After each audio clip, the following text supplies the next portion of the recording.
Hello everyone, today I wanted to show you how to make the basket weave stitch.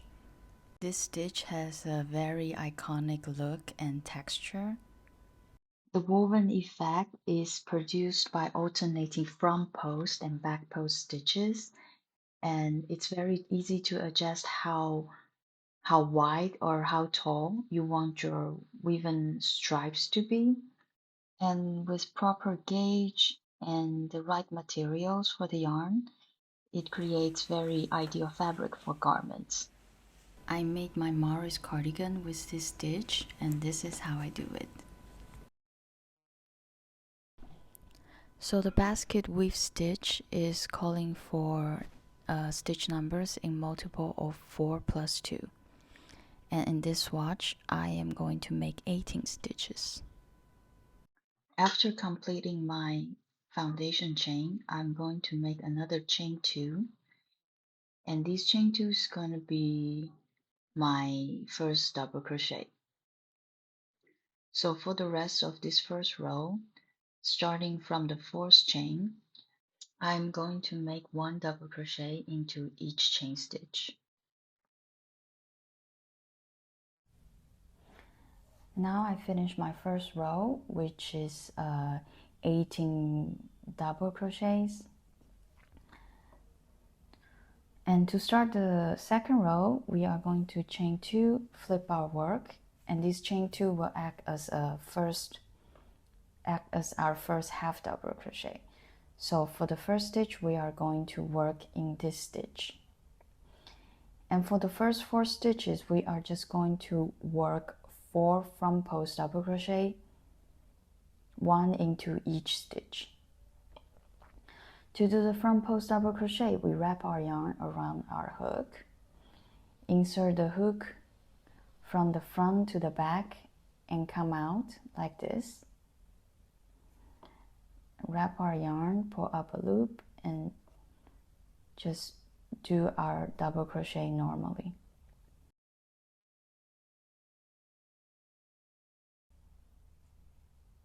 We'll grab the post of our stitch from the previous row like this. Our hook will set in the back of this stitch and just work a double crochet like normal.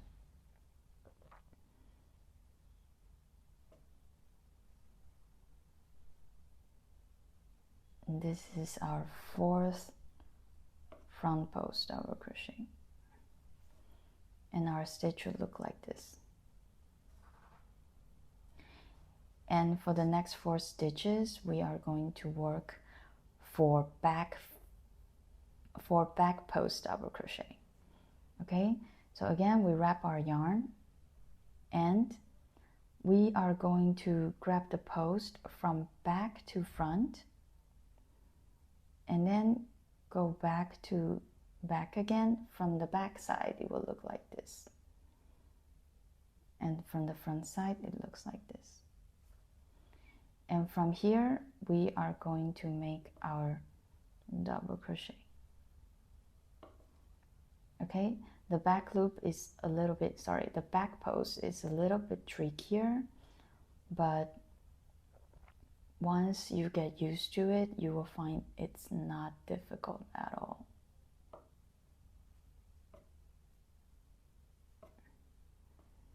Like this.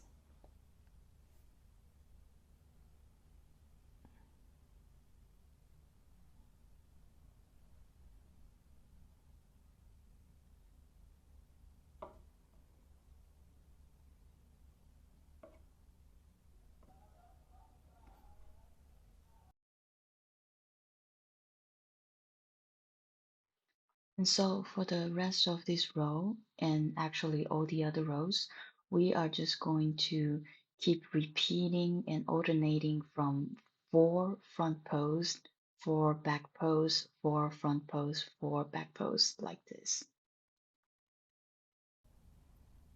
And now I'm in my last 4 back post double crochet.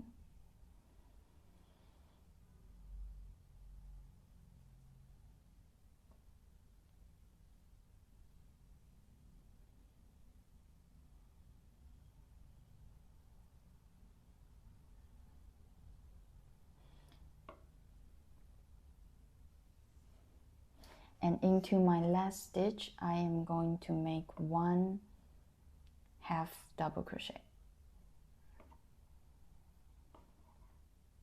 And this is my row 2.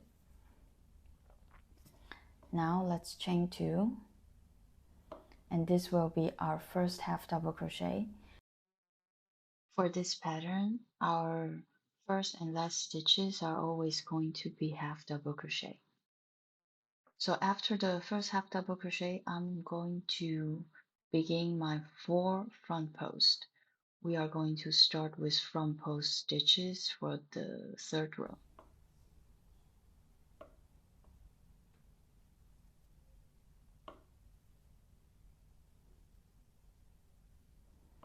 And then 4 back post double crochets.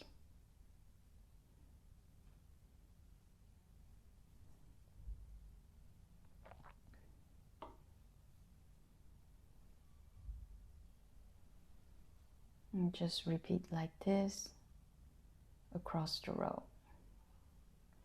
Front post, back post, front post, back post. And like what we mentioned before, we are going to finish this row with a half double crochet as the last stitch.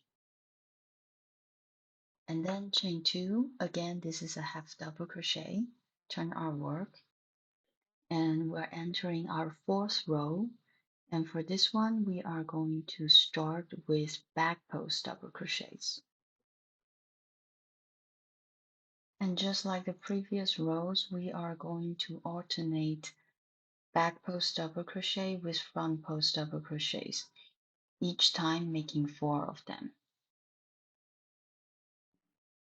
And here I am at the end of my row 4.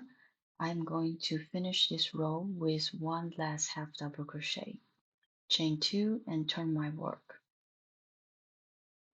And from here we are starting our 5th row, which we are going to begin with 4 back post double crochets, just like what we did in the previous row. And then, as we already know, we are going to alternate back post with front post, each time 4 stitches, all the way to the end of this row, and finish with 1 half double crochet. And now I am putting my last stitch, which is a half double crochet in my 5th row. And here we just complete our first set of the pattern repeat. So starting from row 6 and so on, we are just going to repeat these 4 rows, 2 starting with front post double crochets, another 2 starting with back post double crochet, and then we alternate from the first set of the stitch. And here I finish my 9th row, which means after my row 5, I did another repeat from row 2 to row 5. And here you see the pattern started to form. You have this kind of a weaving effect. I love this pattern a lot. After blocking, it creates this soft fabric with beautiful drip. I used this stitch for my Maris cardigan. I'll leave the pattern link in the description in case you're interested. Or if not, I still hope you will try this stitch out yourself with whatever project you're working on and find this video helpful. Thank you for watching, and I'll see you in the next one. Bye!